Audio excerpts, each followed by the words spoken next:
Everything sought is already here, which you are is beyond description. No amount of reading, no scripture, no pilgrim, no chant can define what you are. That what you are is beyond description, and in that it does not reveal itself through words. Because the one who reads, the one who seeks, is still attending to thought, hoping to find something wisdom, peace, salvation. But the very act of seeking hides what already is. Some worship the image, the body shaped by thought, the form dressed in words, in colors yellow, orange, white, blue, etc. Yet the color is never the point. Some wear the dress of awakened, chant sacred names, mark their foreheads, adorn themselves with symbols of devotion. Every word, every gesture is taken by the mind as holy, as proof of wisdom, as closeness to God. Yet in reality, none of this points to what truly is. History, words, rituals, none can capture it. These clothes, these chants, these markings are tools, tools that make the mind believe it is following someone enlightened when in truth they keep you away from what cannot be captured, from what cannot be named, from what already is. Even now, technology can provide clarity, the correct meaning of scriptures, insights more precisely than what may teachers convey. Yet no one bows, no one worships it, because it is not dressed, not adorned, not a body, not an image. The mind only worships what looks enlightened, what wears the colors, chants the names, creates the appearance of devotion. And in that worship, the direction is turned away from truth, away from what already is. Existence itself dresses without intent. A flower upholds its petals, not to impress, not to be worshipped, not to provide wisdom or devotion. The sun rises and sets, never claiming, never asking for reverence, never insisting that you follow its path. A leaf falls, a river flows, clouds drift, each in their own way, complete and whole, never pretending to be more than what they are. Any clothes, any robes, any symbols, crafted by the mind to appear enlightened, are nothing like this. They signal, they suggest, they manipulate. They are meant to trap, to make you believe in someone or something outside yourself. Existence does not do this. It is always itself, free, undivided, effortless. The natural expression of what already is. Truth does not divide. Truth does not bow, nor ask others to touch feet. It is equal, whole, like the ocean, waves rising, falling, yet never touching each other's feet. What you see instead is the mind dressed up as truth, claiming authority, creating hierarchy, keeping separation alive. For clinging to form, to ideas, to the appearance of wisdom keeps you separate from that which cannot be described. Godness does not die. Clinging to an images, clinging to concepts is the opposite of meeting what is. Everything the eyes see, everything the mind grasps, points away from what is, never to it.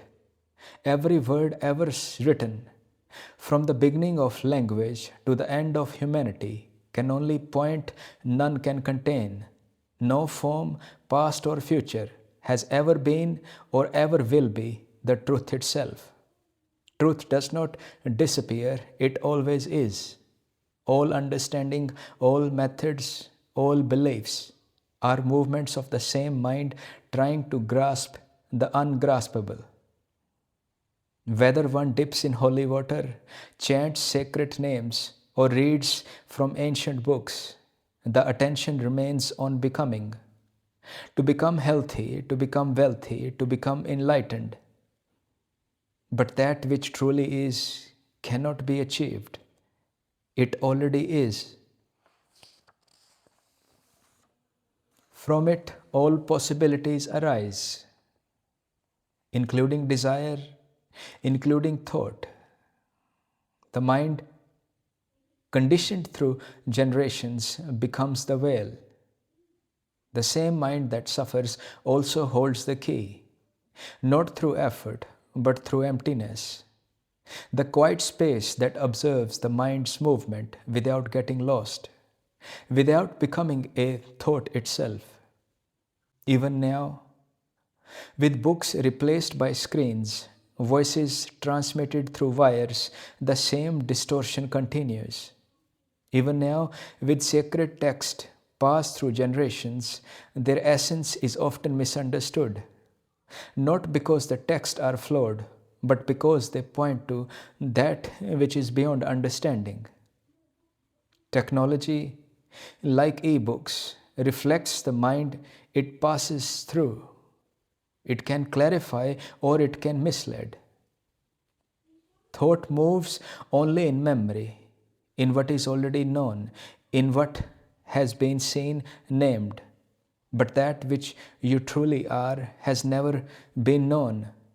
It cannot be grasped, recalled, or rearranged. No matter how refined the thinking, no matter how deep the reflection, the mind cannot reach what has never been contained. That movement of thought hides the source from which it arises. The observer, busy following thought, never sees the origin. Memory allows recognition.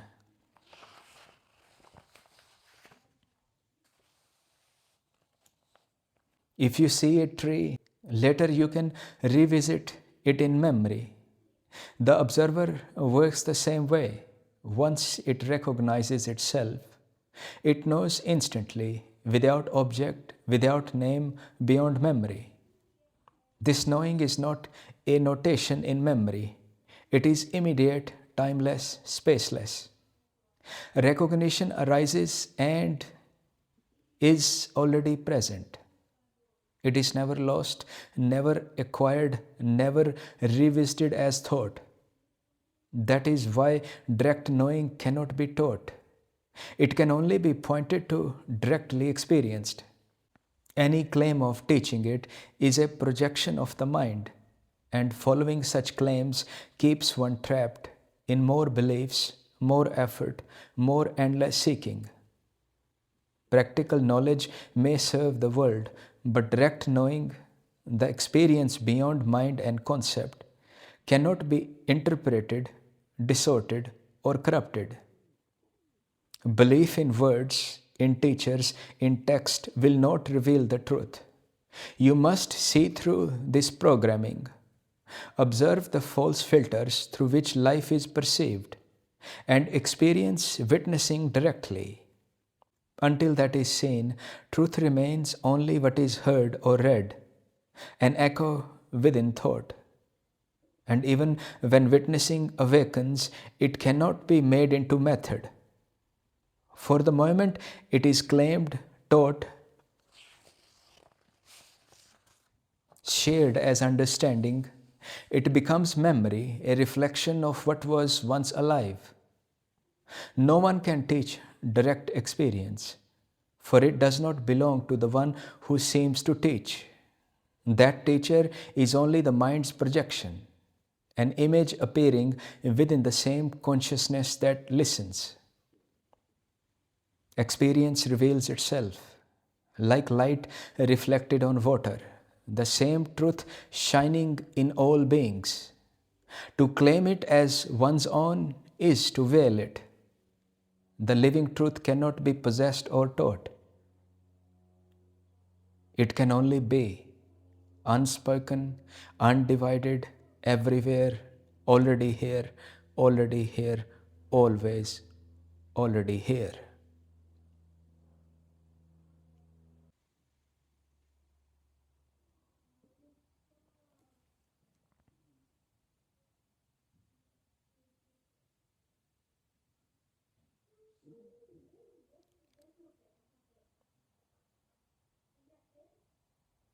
When one is lost, guidance may be required.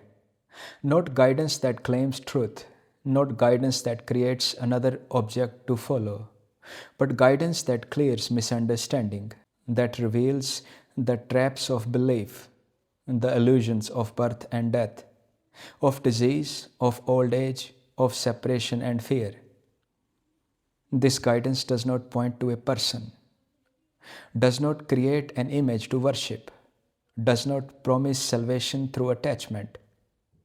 It points instead to what is false, to the notions, the concepts, the mind made constructs that hides what already is. Within words, within language, guidance is a finger pointing, not the eyes looking at another, not reverence of a form.